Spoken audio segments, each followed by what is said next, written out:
Hello, ladies and gentlemen on YouTube. Of course, this is a video that I always live stream. That's why, there might be some confusion. We are communicating on two mediums, maybe even three, four, because this, of course, you can find on Spotify if you check out, you search in the search bar, the voice of Yamato.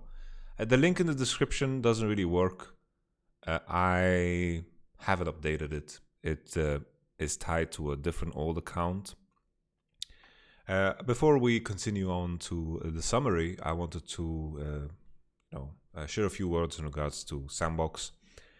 For those who don't know, I chose not to re-sign a contract with Sandbox due to personal reasons. I don't feel the need to go too in depth, but what I can say is that the story with me and the LCK and Sandbox is far from over.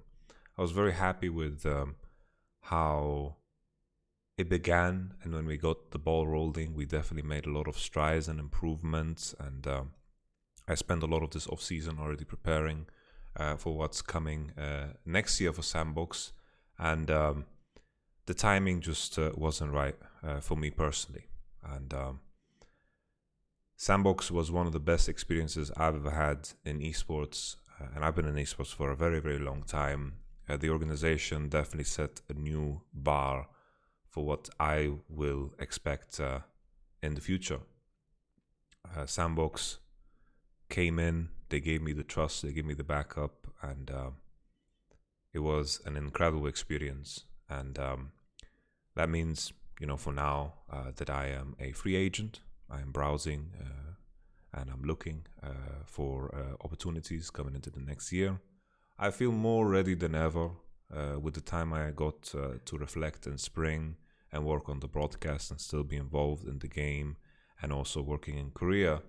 I feel like my experience is ready to take me and whatever team I'm going to work with to new highs. What I've achieved at the highest point is, of course, with Splice, we took second place in Europe back in 2016 summer, where we lost against G2 in the final 3-1. And I've been to the World Championship 2 times, but I haven't gotten out of groups. So, of course, as a competitor, I want more. I don't think as a competitor I will ever be satisfied, but I feel like my experience definitely aligns in a place where I'm ready to really, really take on the next big challenge. I'm looking for opportunities, and I really need to find a job that I am passionate about. This is something that is key to me, and I am very privileged to be in a position where I don't need to rush to sign anything quickly, because in the end, the craft of coaching is something that I can improve on always. I can study more, I can prepare more, and I don't want to be in a position where I'm not passionate, because I think a team and a person that is passionate is way more motivated to do whatever it takes. And when I'm passionate about a project, sleepless hours are not tiring at all. They are invigorating, and this is what I'm looking for in my next adventure. So I'll keep you guys updated. Finally, I wanted to thank Sandbox, the organization, the staff that was above me, and they supported the team and gave me the options to change things. I want to give a big thank you to the staff that work with me, and of course to the players. It was a very tough situation. It was a challenge for all of us, but everyone was very, very open-minded, and I will forever have Sandbox and anyone that was under their umbrella in my heart. I know, as I mentioned before, that this is very far from over. I know that I will return to the LCK at some point, and I'm going to continue to study Korean, so I will, when I'm heading back, I'll be even more prepared to deal with anything, really. And I was so impressed with the level of discipline that Korean players have, and I think with my upbringing, I definitely align with that discipline. And the environment that we created in the gaming house is such a infectious one in a positive way, where everyone's working hard, and we were always in motion, and I truly love that. Trying to think if I've forgotten about something. I think that's it. Yeah. You'll receive updates as always. I didn't want to make. I know I said that I'm going to make a separate video for this, but it didn't feel right to make something so short, because it is what it is. I am a free agent, and the bottom line is I chose not to sign again due to personal reasons, which is the perfect segue to what happened today. We had two LCK teams battle it out, and Damwon was the obvious favorite for everyone. I predicted 3-0. I don't think that was anything, incredible to do. I thought it was funny that the NA, the NA casters that are on the prediction thing gave a game to DRX. I believe everyone else predicted 3-0. Anyhow, the first game, Damwon pretty much took the challenge to DRX. DRX found some success with Kindred, and this is Piotrik's favorite champion. This is something that he was known for in solo queue. Kindred, Olaf is what I think of when I think of Piotrik. He went directly for the Kindred into the Graves. But the danger with Kindred is that there are a lot of champions that thematically are very good in Tar. So if you think of Kindred's biggest strength, it's killing high HP targets. She's relatively short range. She doesn't have an incredible amount of marks, which is something that you can't really rely on in this game. I believe that's like at the end game point, I think he had like 3 marks, which is ridiculously low. And if you don't have control over the game, you're not going to achieve much with Kindred. So the key thing about Kindred's ultimate is that she loves it when people and champions have to engage into her. So think of maybe Camille, maybe of Galio. Anything that is melee really is something that Kindred loves to fight against. She's quite mobile, and her ultimate definitely denies those combinations to really land. Think of Malphite, for example. Malphite ulting into a Kindred, the enemy team is going to sustain the burst potential of the ultimate and the engage potential of the ultimate, and then outlast a Malphite, right? In this case, the moment Kindred gets locked in, while it can be fine into Graves specifically, Graves is still a ranged champion, right? So you can design your composition to be good into Kindred right away. They went Kindred Caitlyn, Ashe is still in the picture, Jhin is still in the picture. Syndra is a very key pick here. Syndra is very key because Syndra is one of the few mages that actually does well into Caitlyn. If you think of the range that Orianna has, she doesn't have the same, distance control as a Syndra E, and that makes it difficult for Caitlyn to ever be in a position to auto the Syndra. So Syndra is going to be very, very important as we look at the rest of this draft.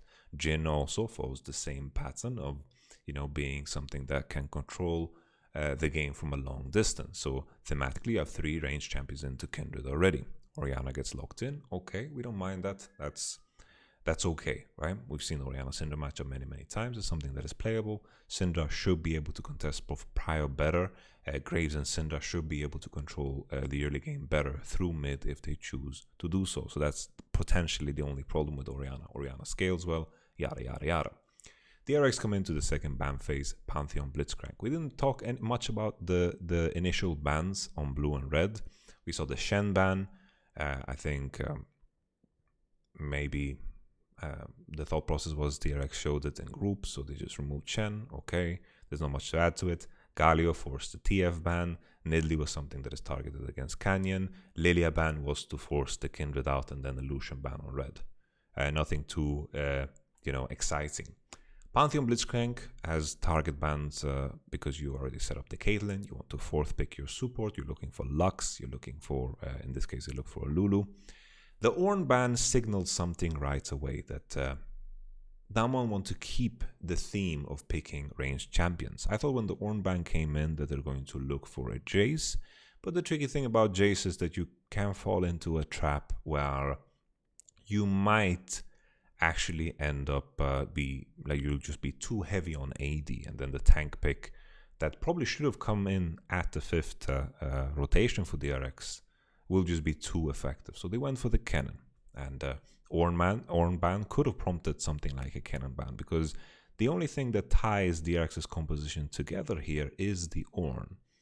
Think if DRX third picked an Ornn here instead of the Orianna, they can find picks into the Syndra no problem. I think it wouldn't have been an issue, and already Syndra, Jhin, Graves struggle against the likes of an Ornn. These are not champions that like to play into tanks because they don't have that much of a DPS output. Graves' target selection will be trickier to do, and he'll have to itemize items that won't be that effective. Ornn third definitely would have been juicy here because it also synergizes well with the likes of Kindred. We continue. Lulu gets locked in, and I instantly assume that this Lulu is going to be a flex pick. Okay, this is quite wise, because Lulu could have been the potential pick for Damwon. Here, Nuguri, after the success in group stage against PSG, Hanabi played a Lulu into the cannon. I think the key mistake that he did was to go for Boots of Swiftness. I don't understand the purpose of going for Boots of Swiftness into a cannon. You should straight up just go Mercury and then into Athenes, and you're going to be safe from any potential all-in that the cannon will do. They go for the Leona. The Leona is a good pick into the Lulu, synergizes alright with Graves, but it puts the enemy in the position here with the Lulu, Leona, Cannon, Syndra. Mercury value is going to go through the roof, just stonks, right? Straight up stonks. And Jace is the last pick, and this is an issue for DRX very often. I think they very often miss the theme of what their composition is supposed to be about, and I think when they are in position where they have great drafts, they only have kind of one mode in terms of how they approach the mid to late game, and this is what makes Damwon so good. They always can take a step back and unite behind the same idea, behind the same spell, because sometimes a single spell can be the factor that makes your composition better than the enemy. We've seen this many times with Damwon, where the Syndra stun is such a key ability for them, and they're playing around it super well. You think the Leon ult and the Syndra stun, they play around it.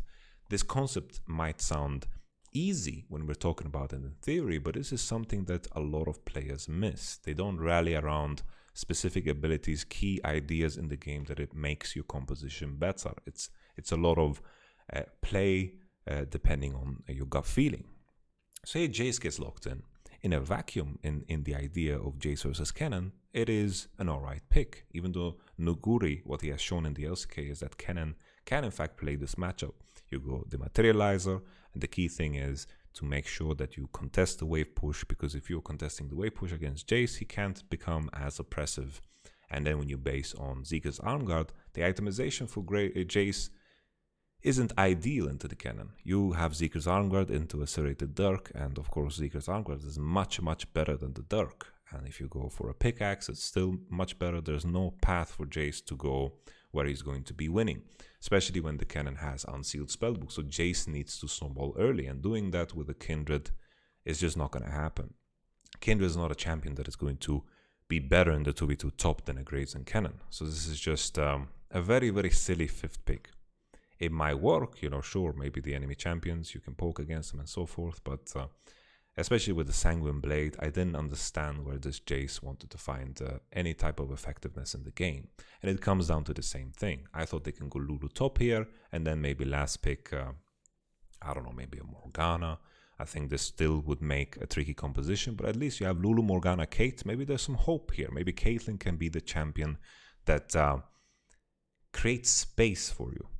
I think the issue here is DRX can control space, but they are not good at disrupting space. When I talk about disrupting space, it's all about, there are certain champions that can close distances and approach champions. You think of the Leona.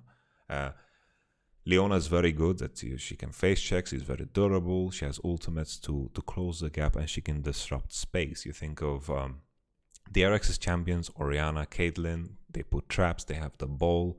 Like Caitlyn is literally like a control AD carry, right? Orianna is a control mage. They serve the same purpose. We saw DRX actually pick up one dragon when they had the better position around Drake, but the moment Damwon had any sense of prio, there was no legal way for DRX to really enter their space. And this was a very, very big problem. They don't have anyone to face check, and they also have nothing to disrupt any type of control that the Syndra exudes.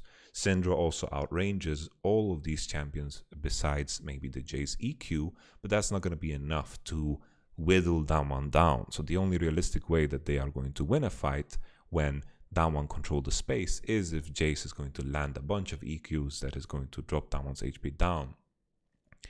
So this was the biggest concern within the game. They have the Jace and the Lulu support. There's nothing really that can disrupt the space that Damwon were very good at creating.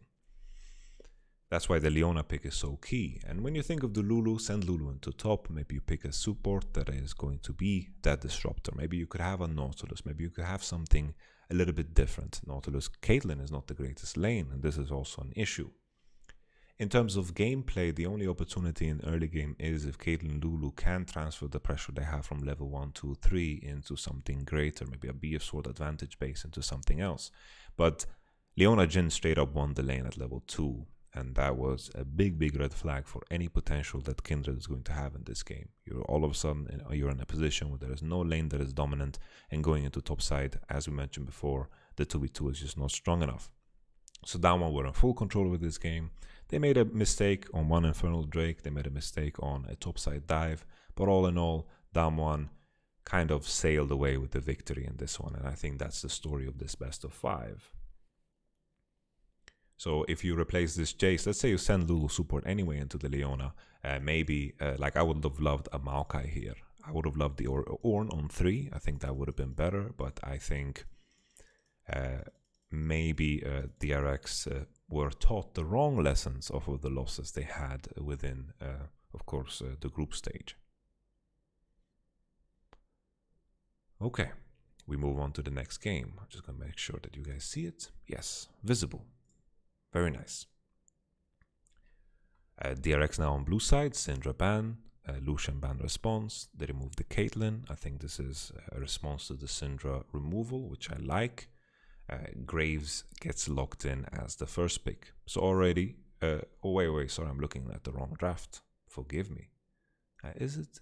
Wait, I'm looking at the wrong draft. I just straight up skipped the draft. Forgive me. Thank you for the subscription. Syndra ban, okay. I like the Caitlyn response into the Syndra ban. I think it's a good call. They went for the Camille on blue side, and they responded with a Renekton ban. Here DRX went for an Italy first pick, Graves Twisted Fate lock in right away, and then Galio Senna.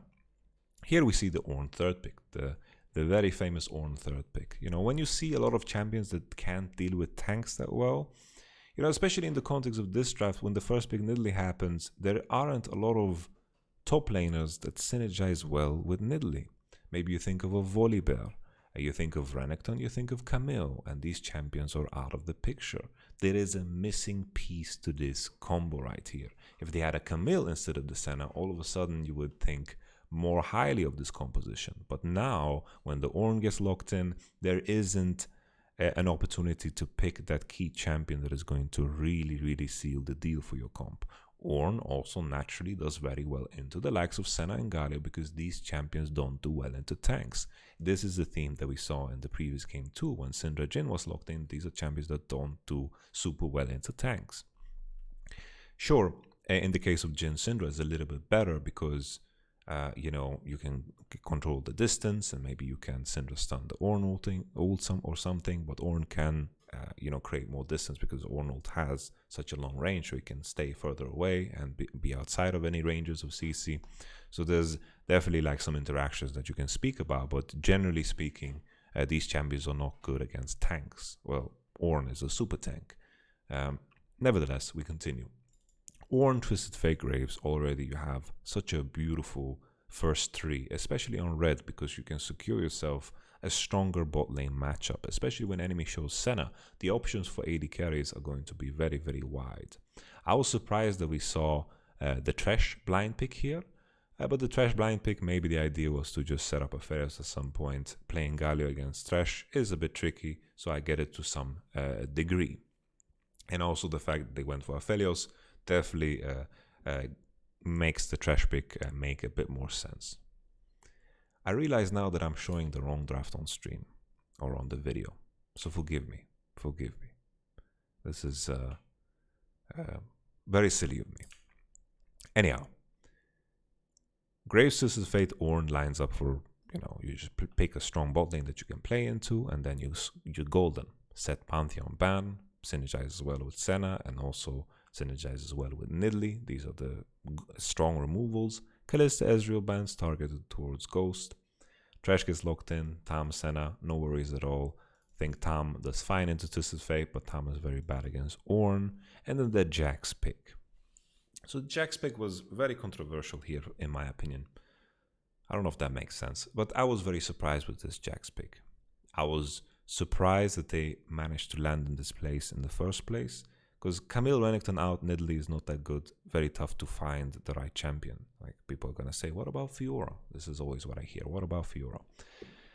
The issue is, both Jax and Fiora, by the time they reach the point where they're going to pressure enough on side against an Ornn, Ornn has already completed a lot of fantastic items for his teammates. So in this game, what happened was, the first Mountain Drake was killed very late, 12 minutes, and that should be ideal for a split pusher. Because the idea of split pushing is no longer that you have enough pressure to force a reaction. Sure, that sometimes happens, but now with the idea of Soul Drake and Drakes being, respawned so often every 5 minutes instead of every 6 minutes, it definitely accelerates the game in a way where team fighting is almost inevitable unless you're ready to give up a Soul Drake. And Jax, in the context of Ornn, in this game he had good conditions. He managed to, get the first tower with the Herald that his team secured, and Jax was in good form to be useful, but he can't pressure Ornn enough to create any valuable advantages. That's the problem.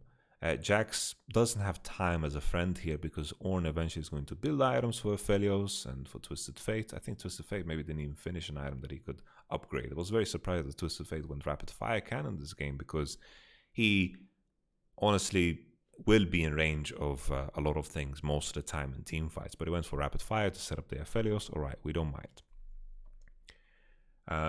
Once again, back to the conversation, Jax Ornn. Ornn will not get dove unless Jax is like 6 core, and even then it's like maybe questionable. The purpose of split pushing and having a side prio is supposed to give you space, and it's supposed to give you a farm advantage because you can control the jungle, you can control the wave however you want it, you can freeze, you can look to time it with jungle ganks, etc. But all of these things are meaningless in the Jax Ornn matchup. Ornn is just too powerful of a tank because even against Fiora, time is going to be his friend. The Drakes went back and forth, and then eventually we had a big team fight.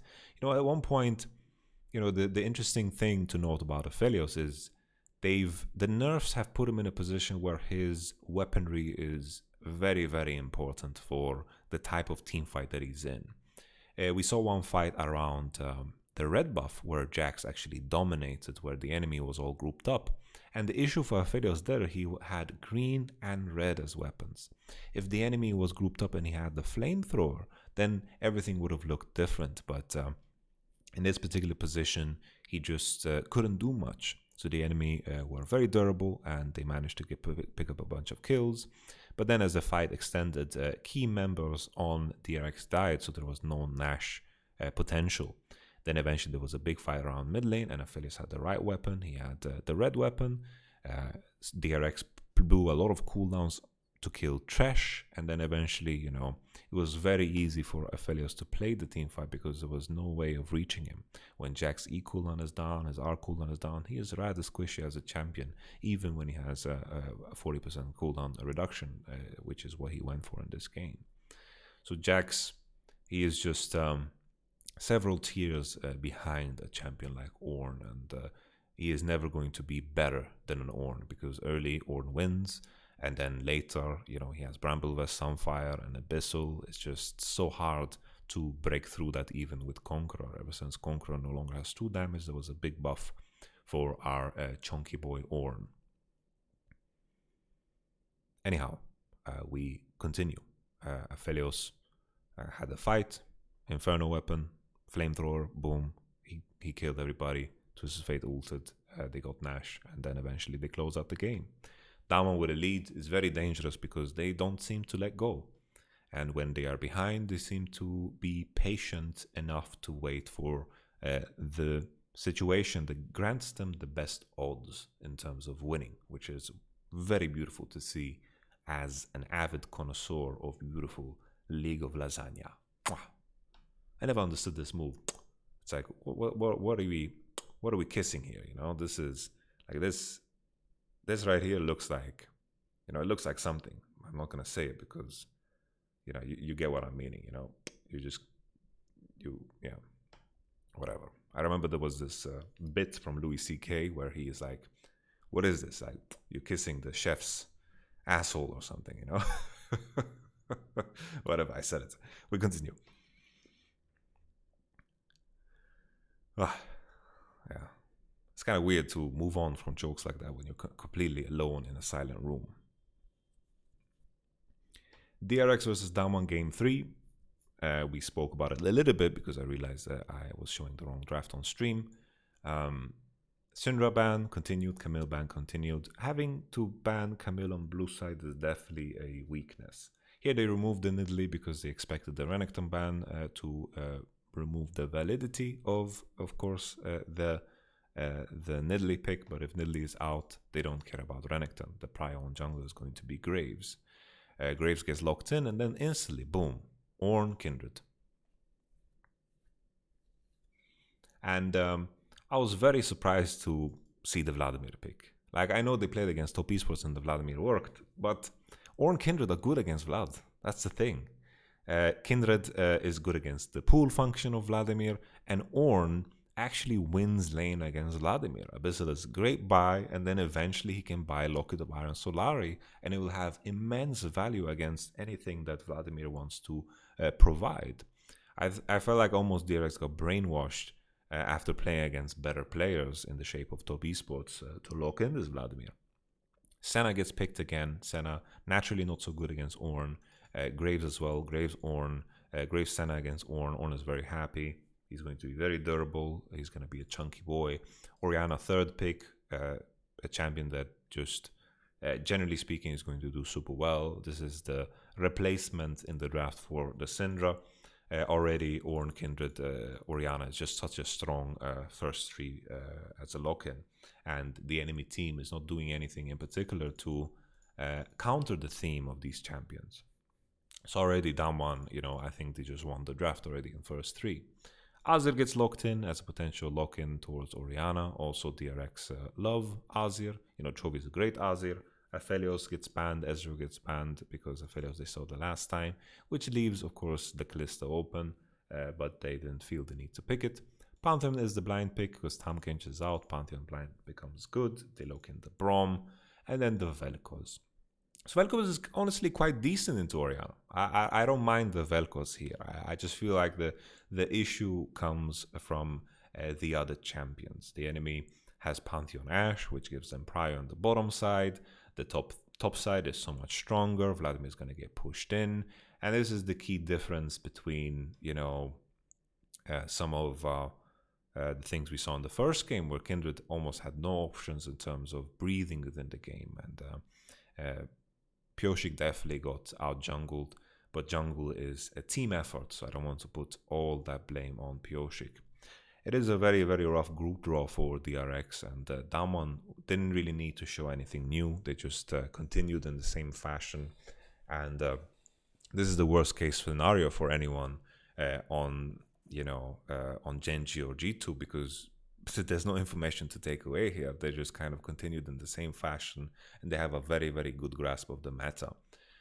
Damwon, a very, very precise team, very good at always aligning themselves around the same goal within the game. So I love what I saw from Damwon. I don't think it was anything unexpected. I feel bad for DRX because we truly can't know their level because they didn't get to face off against anyone else. Damwon stylistically probably was the hardest matchup for them. I think some of the LPL teams are more, you know, like let's say they were against Suning. I think that could have been a more like a bigger test of individual skill and prowess, because this is an avenue where I think DRX are very strong.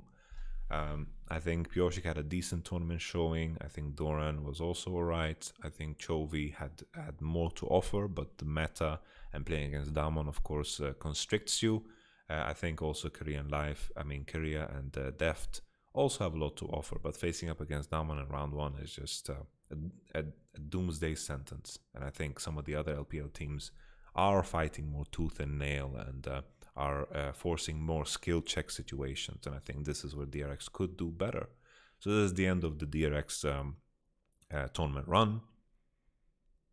It's just bittersweet. Well, just bitter, honestly. There's no sweetness here for DRX. It's just the worst possible draw. Which leads me into the conversation of the format. So I wanted to speak about the format today. I want to speak about the format today because it's been a very big discussion point for everyone. And I heard the argument for the format is that the purpose of the tournament is just to crown the best team. So this is something that I believe Vedius tweeted out, which I understand. You know, you have to put aspects like production, the cost of the team, the fatigue of players. Because imagine if there's a double elimination, maybe you have to play. So let's say now if you win every game, you have to play 6 + 9 games. And that's a minimum if you are winning the tournament. 6 + 9 games. So I'm just going to do some math. So that's 15 games already, right? 15 games, and that's 21 as a maximum, because we would add 6 additional games if all of the best of 5s went to 5 games. Quick math.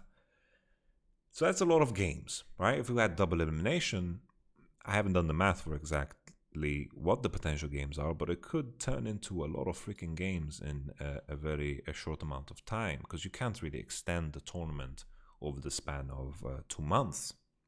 So there are definitely some arguments for this situation. You know, player fatigue is something that is very important, and that's something that G2 specifically,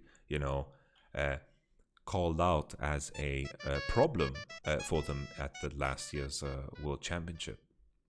They were very fatigued coming into the last best of 5. Same thing for G2 back in 2000, I believe, 18, where they had to play the regional qualifier, instantly fly out, boot camp, and then play the play-ins, and then they had to play group stage. I didn't even think of the situation for the teams that have to play play-ins. That fatigue becomes super, super extended. And G2, of course, that year went all the way to semifinals, lost against IG. And by the time they played IG, I just can't imagine that they are completely exhausted. Sure, there are some sports where endurance gets tested. So that's an argument against it, right? There's marathon runners.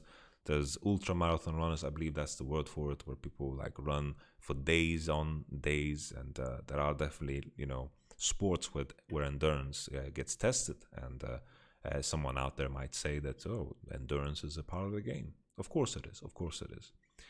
I think the idea of the tournament deciding the best team, this is where we might be in a territory where I think this tournament doesn't address the idea of stylistic matchups. There are some teams that are stylistically better against others. Let's say the hypothetical situation. Let's say Top Esports beat JDG, and then let's say Damwon beats Top Esports. But let's say there's a world where JDG stylistically match up against Damwon. So who's the best team in the world then, right? Just as an example, I'm not saying this is true. This is just an exercise for your mind. There are stylistic differences where other teams match up against other teams better. And I think this format doesn't address that at all. You have one winner at the end. Let's take last year's World Championship as an example. RNG in the group stage didn't get out. I think RNG was better than some of the teams that went to the quarterfinals. Their group draw really screwed them over, and this was very disappointing to see. They had a group with SKT and, of course, Fnatic. So this is something that really, really bothers me. This year, we were lucky that the 8 best teams on paper got to quarters. I think that's good. We are lucky with that. But then the group draw leaves a lot for,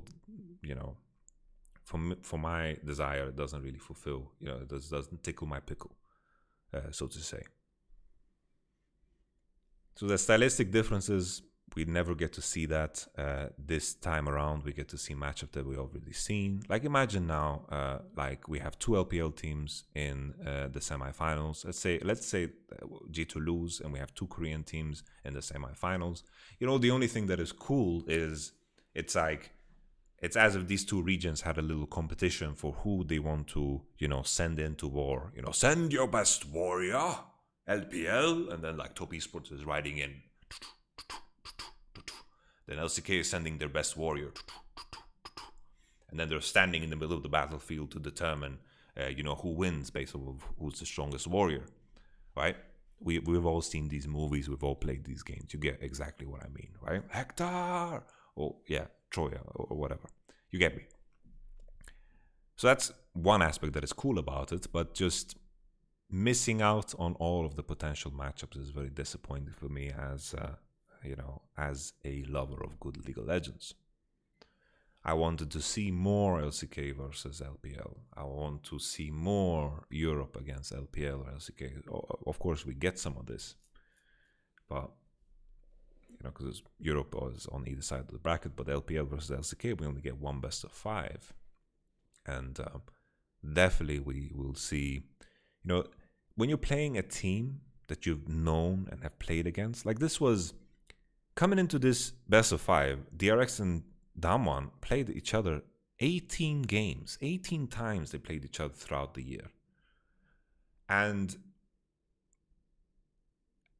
when that's the case, you can begin to adjust yourself towards your enemy, right? You're no longer measuring yourself in a competition against the team that you're threading new waters. You're making predictions and assumptions based off of the pieces of information that you see from their games. But when you've played against a team, you begin to learn patterns, and the repeat losses or repeat of best of 5 tend to happen. I think Suning versus JDG as well. I think Suning has a lot to offer to this tournament, but I think for the same reasons, I'm leaning towards JDG. The key difference, of course, which adds a lot of question marks, is that Suning and JDG haven't played a best of 5 against each other in recent history. So, of course, that matters. But it just deeply, deeply saddens me. I think there is just room to explore where you squeeze in more best of 5s. And I think it is silly to say that just because a team goes all the way, it doesn't necessarily mean that they are the best team. They could be the best team, and the odds are that they are the best team, but there are some specific matchups that they get to dodge. A good conversation to have. Theoretical. Don't get upset. Theoretical. Let's say Griffin faced IG, right? Damwon got the first seed. They faced G2 in the first round, and then G2 went against SK Telecom in the second round of playoffs last year's Worlds. And this was the ideal draw for G2. G2 have experience against the likes of SKT and stylistically matched up very, very well against them. And the conversation that we could never have is, how would SKT look against FPX? Maybe stylistically they would match up better because they are very, very controlled in their approach, and they get to the point in the game where they outscale the enemy. FPX still world champion. I don't want to take anything away from them. I'm just having a theoretical discussion. So please, if you're a fan of these teams, don't be offended. It's just a questioning the format and what it's offering to us in terms of entertainment and truly determining who is the best. Same thing for Griffin. Griffin faced IG. And Griffin at the time, the 2 best of 1s that they beat G2 and really got my hopes up for them. But stylistic against IG, when they have the Shy, he is brutal when it comes to terrible top laners. Absolutely brutal. He really smacks down hard on weak top laners. And that was Sword.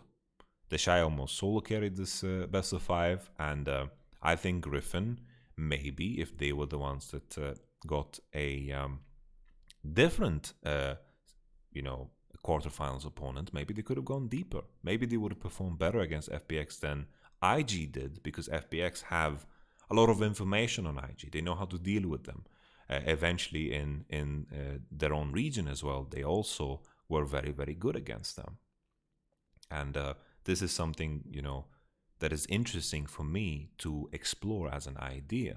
There are some teams that just get shit draws, and a lot of matchups tend to just disappear into thin air, and we don't know for sure anything. Same for Fnatic. They faced off against FPX, and they took a game off of FPX. At the time, everyone thought that this was a dream draw for Fnatic, because stylistically it looked like they're going to match up well, and FPX didn't look like a strong team coming out of groups, which is a very separate discussion too that I want to address, but let's do it after this discussion. And then Fnatic lost against the world champion, and maybe if they faced against someone else, maybe they would have gone deeper in the tournament. We can't even have the discussion of how Fnatic would look against Damwon. That would have been, a very interesting discussion too. And these are games that are forever going to be forgotten, because teams change, players change, and that saddens me. But I want to reiterate, I understand player fatigue, I understand production costs, I understand talent fatigue, I understand all of these aspects, but I'm sure there is some kind of middle ground. And I don't have a perfect solution. I just wanted to address some of the concerns that I have as a viewer. I would have loved to see double elimination. For me, when quarterfinals start, that is when the tournament really begins. A conversation that is worth having too is in regards to seeding. There are some games and some groups between top teams and lower tier teams that are just almost pointless, right? So that one is also a very difficult problem to solve. I'm not going to say that I have a solution. I think that's an important stance to sometimes have, that I'm not going to accuse and say that Riot is terrible, because I don't have an ideal solution. I just want to open up the conversation and hear maybe what my community has to say in regards to some of these concerns. The last thing I wanted to address was just the Liqour that is best of ones. The reason I call it Liqour is because it can really, really make the community drunk on, on rushing to quick assumptions. So there are key pieces of information that you can take away from best of ones. You should look out for things that teams replicate. What are tendencies and things that can easily be replicated from game to game? What are aspects of class that they're showing? This is very important. A good example could be SOFM and his jungling. It's very easy to assess after one game, based on the decisions that he's making, that this is something that is going to be a part of SOFM from game to game. And this is something that he showed throughout the group stage. This is something that you can easily assess. This is a very big strength from Suning. There was a game where Team Liquid won against Suning, but this was Suning dropping the ball in draft, and Team Liquid, of course, capitalized with the Malphite lock-in into the Senna, Jace, and Graves and the Twisted Fate, so Malphite just got insane value. And unless Suning, of course, snowballs the shit out of that game, they are going to, of course, lose that game. So this was something that I knew that Team Liquid won't be able to replicate. So that doesn't change my assessment of the Suning Team Liquid matchup. If they face off against each other after a best of one like that and a best of five, I'm not going to rush to the judgment of saying, wow, Team Liquid won once, they're going to win again, because this is something that is tough to replicate. Same thing with Suning versus G2. That's also another good example. The first game, G2, they won, but the way they won was very dirty. It's not something that is that's not something that you can replicate. It's not something that you can use as a strategy coming into another best of one. You hope that the enemy drops the ball in the later parts of the game, because that game was very winning for Suning, and Suning was clearly the best team in this group. So when they face up the second time, I predicted Suning because of the information that we had from Suning, that the things that you are able to replicate, by far they showed the highest level in their group. And this comes to the discussion of JDG and Top Esports. In past World Championships, FPX, the group stage, their run didn't look good. They had to play a tiebreaker against Splice, and they lost against a Splice that went to 5 games against the Unicorns of Love. So Splice came in, with broken legs into the group stage. And FPX looked very dirty in group stage. Same thing for IG in 2018. They got the second seed and had to face KT in the quarterfinals. And to many, to me as well, that was the true final. That was the 2 best teams at the tournament facing off against each other. I was at this tournament, so I had the chance to practice against both IG and KT, and these guys were absolute beasts. Honestly, right away you saw that these teams are championship level caliber in comparison to any other team at the tournament. I think the only team we didn't scrim was, of course, the teams in our group, which was RNG and Gen G and Cloud9. We practiced against Cloud9, I think, at the beginning. And then we didn't scrim against, I believe, was T1? We didn't scrim against T1 because they are very premium, Chicky-micky. What was my point? I lost my train of thoughts. Yeah, my point was the group stage didn't show the level that IG can achieve. It didn't show the level of FPX either. And looking at JDG and Top Esports, they were not in groups where they were forced to really push themselves. You play the first game, the second game, you begin to recognize that this group is easy for you. There's no reason for you to push any limits here.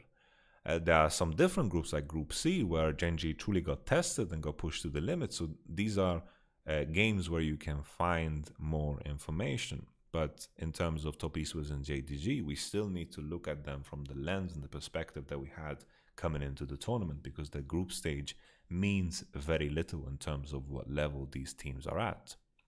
Top Esports had a very easy group for them. JDG as well, getting out of that group was also easy for them. Of course, it was very disappointing that they lost against PSG, and PSG capitalized on the leads and the fingers that JDG gave to PSG for free, and then they lost an arm and then eventually the whole body, which in this case is a game. So I don't want to take anything away from PSG, but JDG and Top Esports didn't show their level in group stage. We can't rush to any conclusion off of what they showed in group stage. Like if JDG continues picking Silas jungle every fucking game, then, raise alarms. Then JDG just have lost the plot completely, because picking Silas is just downright dirty. Top Esports as well dropped the game to FlyQuest. There was no respect in that game at all. FlyQuest capitalized, did well. I don't want to take anything away from them. But Top Esports were very disrespectful. Blind pick Lux against someone like Ignar. You haven't done your research. And then the level 1 invade happens. They get level 1 invade and die against a Blitzcrank, another thing that is silly. Then in lane phase, Yuyanja dies, and then FlyQuest simply, they punished the fact that Urgot was a blind pick. They picked a Gnar into it. Solo was very ready to play it. FlyQuest executed on the opportunity the Top Esports gave them, but that was a very big opportunity in the first place. Sure, the LPL teams tend to be like cowboys, wild cowboys. They shoot from the hip, they do things that are very bold. But when push comes to shove, these teams, both in their final matches of the group, definitely showed parts of what they are capable of. Top Esports against DRX was a beautiful game. JDG versus Damwon in the final game was also a very beautiful game. JDG versus Damwon, we can't take too much away from it because the group was already said and done. But as a fan and a viewer, I don't think you should read too much into certain group stages. And I think that's a good place to leave it. I managed to find, I wanted to share some things that I find fun. I managed to find the fidget spinner that Pewdiepie has in his videos. It looked really fun to play with, so I have it on my desk. It actually comes in 2. So that's pretty fun. It comes 2. I was thinking if I should give one to my lovely, beautiful girlfriend, but I like having 2, so I'm just gonna keep it. Treat yourself. anyhow, I also bought some Yu-Gi-Oh cards for those who follow me on Twitter. I've been talking a lot about starting to collect cards. Les tweeted at me and gave me some tips. I decided to go into Yu-Gi-Oh! Pokemon seems to be like the ship has sailed. Everything is super expensive. I bought a couple of cards. These are not too exciting. You know, I'm very noob at collecting. I'm learning about all the sets and the first editions and the different type of rare cards and so forth. But anyhow, there are more cards hidden in here. This was my first little shipment and delivery. Let me show you guys some of the cards. I haven't seen them yet, so I'm very, very excited. I've washed my hands, of course, and I'm going to try to pull them out here without damaging them. I feel like my finger's a bit too fat. I can't really enter the sleeve. Oh no. Trying to do it without damaging the cards, of course. I bought some booster packs, which I'm going to eventually open. This is ridiculous. This is a ridiculous problem to have. My finger just doesn't fit in there, so I can't really pull anything out. Whoa. Alright, I'm getting something out. Alright, I gotta stop. Alright. Got something out. So these are cards. I bought them. I just wanted to get cards from the initial from the Legend of the Blue Eyes White Dragon set, because this is the first set. I wanted to get cards only in mint condition. I didn't want anything else. So I got a Dark Magician.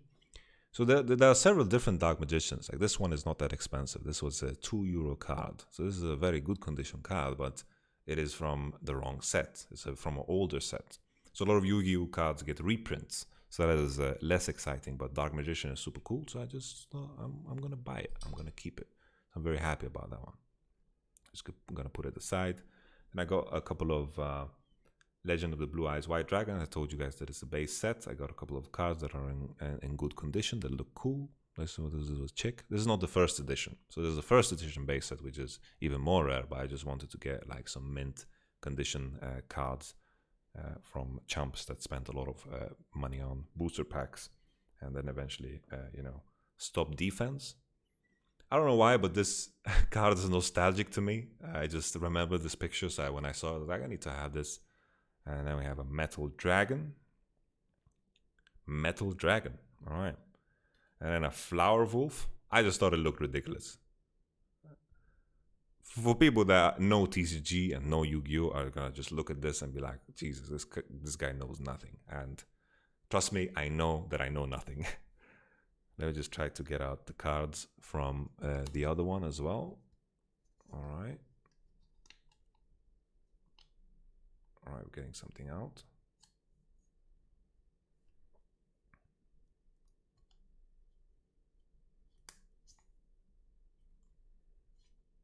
All right, so this was another three. I got a Mida Bat. I don't know why I got a Mida Bat. I don't even remember buying this, but I got a Mida Bat. Okay, probably super cheap. Got a Petite Dragon. I thought it was cute. I'm gonna show it to my girlfriend. Maybe she says ooh, and then we move on. Very cheap card. Like a lot of these cards are very cheap.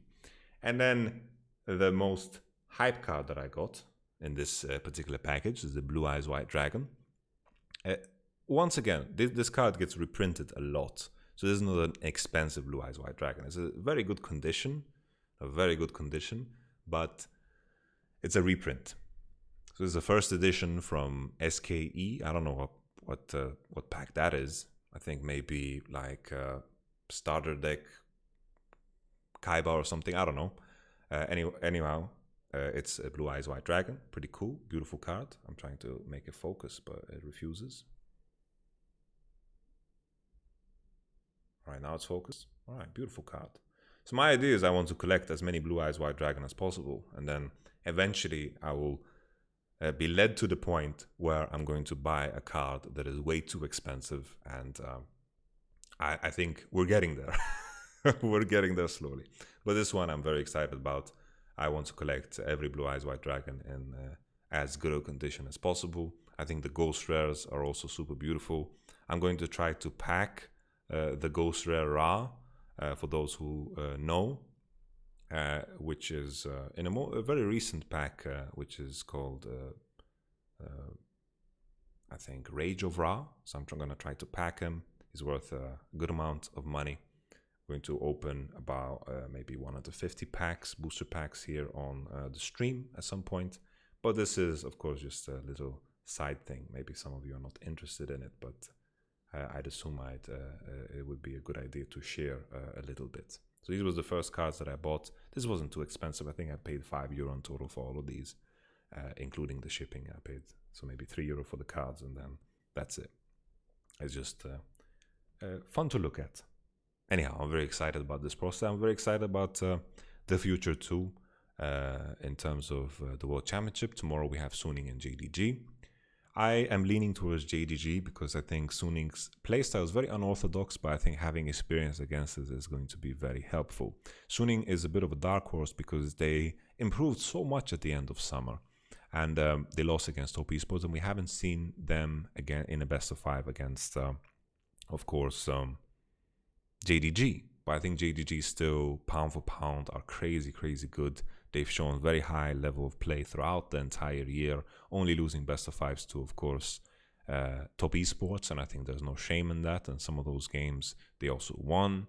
There was a best of 5 at MSC that JDG lost, and of course the summer split final. But I'm leaning towards JDG because I think, judging from the entire year, I think they're just on paper better. And I think this was a very sad draw for Suning. We talked about a sad draw for DRX. This is a terrible draw for Suning. They get to face off against JDG, which is a higher seed than they are, and they couldn't have gotten worse. They could have gotten DRX or Fnatic. Would have been easier for them, but it would have been easier for DRX and Fnatic too.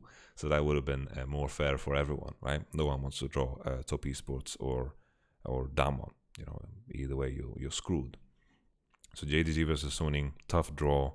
I think Suning is definitely, like, if they win this one, they are a dark horse, because I think some of the things that SOFM did are definitely, you know, things that I've never seen any jungler do. It's very unorthodox and beautiful to watch. Definitely a learning experience for me too, which is very rare. Very rarely is it like a learning experience for me to watch something, and that always gets me going. I think this is going to be a 3-1 for JDG. Thank you so much for watching. We're going to continue the stream. Maybe we're going to find the opportunity to play some flex maybe. Stay tuned in the channel. We're going to upload more Clash videos and more summaries. You can catch this on The Voice of Yamato on Spotify. I feel very energetic today. Very energetic. And I chose to ignore chat. I read all of your feedback, and I agree that the chat definitely stirs me away from the conversation that I want to have. And questions can always be left for later. So thank you so much for all of your feedback. I read all of it. I read all of the comments. I am so happy about, reaching 50,000 subscribers. That's a huge milestone for me. I am unbelievably excited about the progress we make on this channel. All in all, thank you for your support. Please leave in the comments below, if you made it this far in the video, what you want from me as a 50,000 sub celebration. Give me some ideas. We already did the hot sauce thing. Maybe we can do like a cinnamon challenge or something. Who knows? Just think of something, and maybe we'll do it. I'm not gonna guarantee that we do it. Maybe I need to dye my hair or something. No, probably not. Dye my hair, maybe we can do it 100k, but I don't know what I would fit in. I think the only dyeing of my hair that I would fit in is probably like gray. Like a really like a George Clooney gray, right? But I don't think anything else would fit on me. I would look really ridiculous because I have features that work with very dark hair. Okay, if you're blessed during this, if you sneeze during this video, bless you and bless your face. I'll catch you guys on the next one. The stream will continue. Don't go anywhere.